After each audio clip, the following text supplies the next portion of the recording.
Somebody pointed out to me recently that by focusing on what I don't want, namely religion, I'm attracting more of it into my life, which I agree would be a very unfortunate irony, if not for the fact that I'm focusing on what I do want, and that's freedom and lots of it.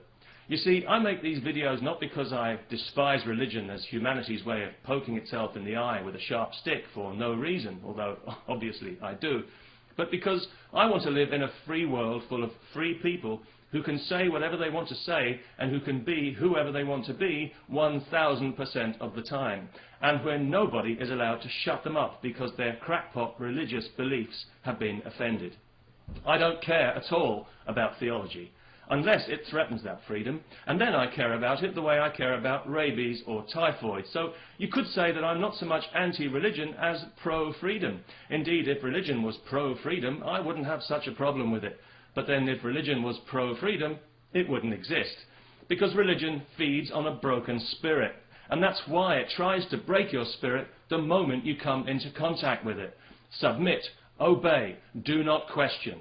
Those words should be chiseled above the entrance of every church and every mosque, because that's the only message religion has when it comes right down to it. Praise the Lord or else. The Pope spelled it out for American Catholics when he told them obedience to the doctrine of the church is the foundation of your faith. That's what he said. There was no mention of enlightenment or spirituality or any of these things because he's not in that business. He's in the obedience business, the only business where the customer is always wrong. Clergy are the only salesmen who don't have to justify or prove any of the outrageous claims they make for the product they're hustling, and this leaves them free to engage in the kind of open fraud which in any other walk of life would be a criminal offence.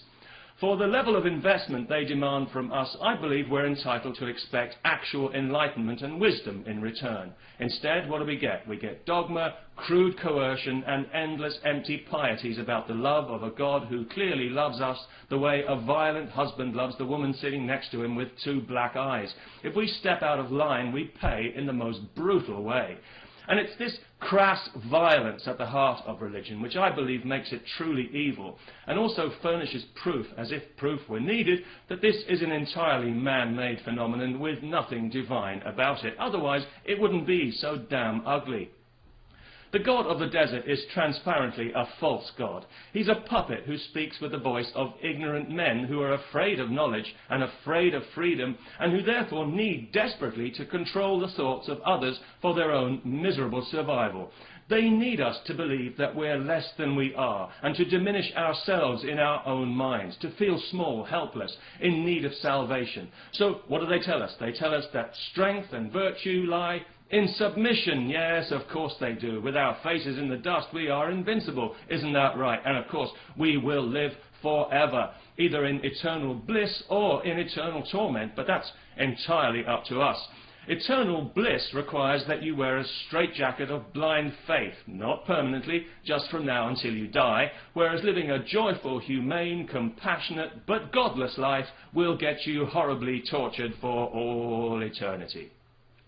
Fear is religion's currency of choice. It's the lowest of human emotions because it's the most crippling emotion, and this is why it's religion's currency of choice. It's pretty obvious when you think about it, but hey, don't strain yourselves.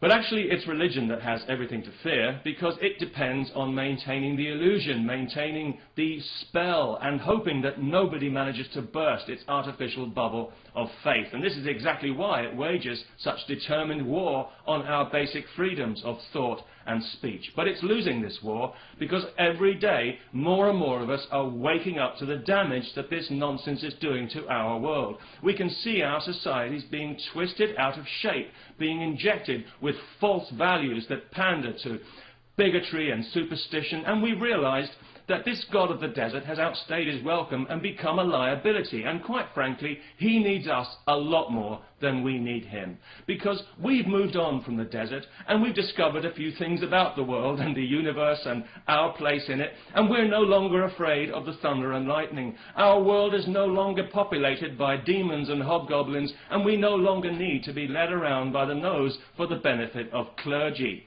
And they know this, just as they know that their God's very existence depends entirely on our belief. Belief without evidence and belief that defies reason.